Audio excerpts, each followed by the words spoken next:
Hi, I'm Professor Dan Massey, and I'm here to talk to you about the big idea of ubiquitous connectivity, one of the 8 big ideas that make up the cybersecurity curriculum framework. What we mean by ubiquitous connectivity is effectively everything's connected all the time. To understand that, just think about your own daily lives. You probably have a laptop that you expect to be connected to the internet. You may have a tablet. You almost certainly have a smartphone. You may have a fitness tracker or other device that you wear with you all the time. And nowadays, we expect these devices to simply be connected. When you drive home from school or work back to your house, you're driving in a vehicle that itself is probably nowadays a connected vehicle, talking to roadside infrastructure, talking to other vehicles, talking back to the cloud. When you get home, you may encounter a smart doorbell, you may encounter a refrigerator that's connected to the internet, a toaster that's connected to the internet, a smart TV. Effectively, when we say everything is connected all the time, that's the meaning behind that. Now, of course, not everything is really connected all the time. There are things that are not connected to the internet. For example, this wall behind me is not connected to the internet. Someday it might be as we put more sensors into that, but the main idea is nowadays, networking is critical, networking is growing, it impacts both our standard data center networks, our big databases that we rely on, whether it's our grades for school or our important data at work, or even our photos. It also affects all of our growing number of devices, from our vehicles to our infrastructure to our water and power system to our TVs and our toasters. That's why ubiquitous connectivity matters, and it matters a lot for cybersecurity because once those devices are connected to the internet, it means potentially an adversary who may live in a different state, a different country, an entirely different part of the world could access those devices. That's why we care about this for cybersecurity, and we believe that understanding ubiquitous connectivity is one of the critical big 8 ideas to overall incorporate into the cybersecurity framework. So when we say incorporate that in, we're really looking at 3 essential questions. So, how is the internet organized, and what role do standards and protocols play in keeping the network secure? It's very important to understand there isn't one giant monolithic network. In fact, the internet consists of a number of smaller networks, whether that's your Bluetooth network, your Wi-Fi network, a fiber optic network that may span the globe, a home wired network, a home wireless network. All these different types of networks operate and work together to form the internet. The way they work together is we've divided the network into layers, from the application layer that does things like the World Wide Web, our email, our chat applications, down to the physical and link layer that handles how do we transmit bits over a fiber optic cable or over a wireless network. Now, we don't need to be experts in all those, right? And we're not expecting students in this course to become necessarily networking experts.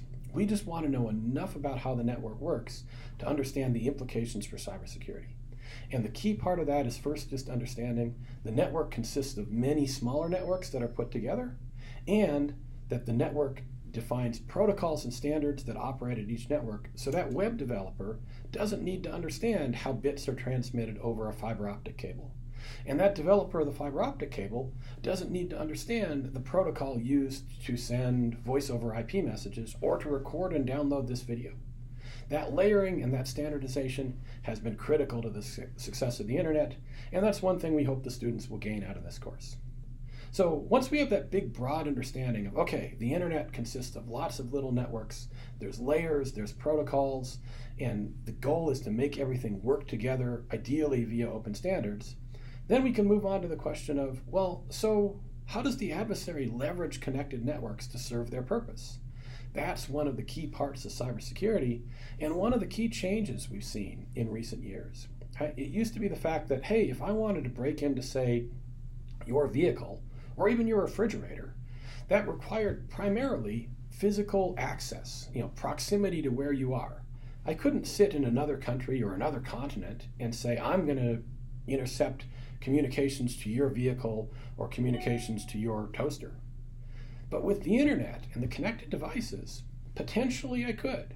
So it opens up our space of potential adversaries to say, hey, someone sitting on the other end of the world might, by accident or intention, impact any of those connected devices that you talk to. And so understanding that and addressing that is really critical, and I hope is something that resonates with you as students or you as teachers. Think about all the devices you have. Think about the personal devices that you have right now that you perhaps wouldn't want someone to gain control of, or have data that you wouldn't want someone to access. Right? This ties into our other big ideas in cybersecurity. The 8 big ideas are meant to fit together. So in addition to understanding ubiquitous connectivity, that's going to impact something like data security. It's going to impact something like adversarial thinking. How does the adversary approach this? It's going to impact things like risk. How big a risk is it really if my toaster gets hacked remotely? How big problem is it if somebody hacks my refrigerator? And that actually leads to some really interesting and fun examples that can be covered in a course. For example, at one point, compromised smart refrigerators were used to attack major US banks. So that's something you might not have expected, and fits both under ubiquitous connectivity and adversarial thinking. You might not have thought, wow, my refrigerator might be the source of an attack launched against major financial institutions. Now, of course, those are kind of the extreme cases. I'm also worried about protecting my private data, protecting my personal data, making sure that what I'm doing in terms of privacy is actually what I wanted to have happen. And this is a hugely important and hugely interesting area right now. So what we're going to do is, after we understand first, the internet consists of these different layers. It's a collection of networks that have put together using open standards and open protocols. We don't need to be an expert at all of them, but we need to understand the basic building blocks. Once we understand those basic building blocks, we look at what the adversary might do, from attacking our vehicle to attacking our laptop to trying to steal our data to trying to modify control systems. All of those are interesting, and of course, our goal is to be the defender. So what we're really looking at the end is, how do we secure these systems? How do network security technologies impact the overall network security, and what do we deploy? How can we deploy it? What are the limits of what we can do? What's our overall risk? Which, by the way, is another one of the 8 big ideas.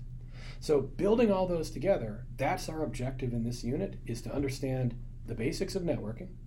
At a very basic level, I don't expect people need to know the details of the TCP protocol or the HTTP protocol. And if you're like, what are those? Don't worry, you don't actually need to know that. But what you do need to know is, where do you go to find out the basic ideas? That when you construct the internet, it is a bunch of little networks pasted together into this giant global cool thing we call the internet. We know enough about where to find a standard or protocol, so if we do need to dive deeper, we're able to do that. But really, our focus here is not a networking course, it's a cybersecurity course. What does that connectivity mean for an adversary? What does that connectivity mean for a defender? One obvious way to defend ourselves is to simply take everything off the network, right? I can't be attacked over the network if I'm not on it. But in reality, there are nowadays very few systems that are not connected to the internet in some way, and we want to gain the benefits that we get by connecting to the internet. Whether that's a safer vehicle, an easier to access database, a more effective tool for understanding any number of things, from my grades in my current class to how big data impacts the deployment of electrical vehicle charging stations throughout the world. All of these only become realized if we have connected devices. So we take the approach of, the world will have ubiquitous connectivity. We claim the world already does have ubiquitous connectivity.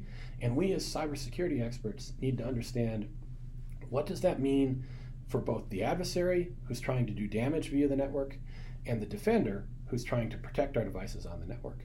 That's what we're going to cover in one of the 8 big ideas, the big idea on ubiquitous connectivity.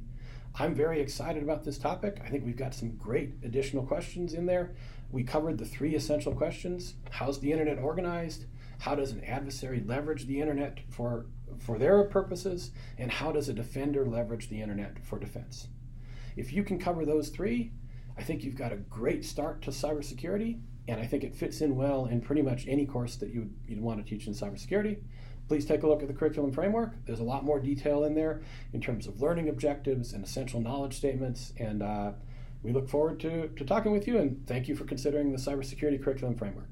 Thanks.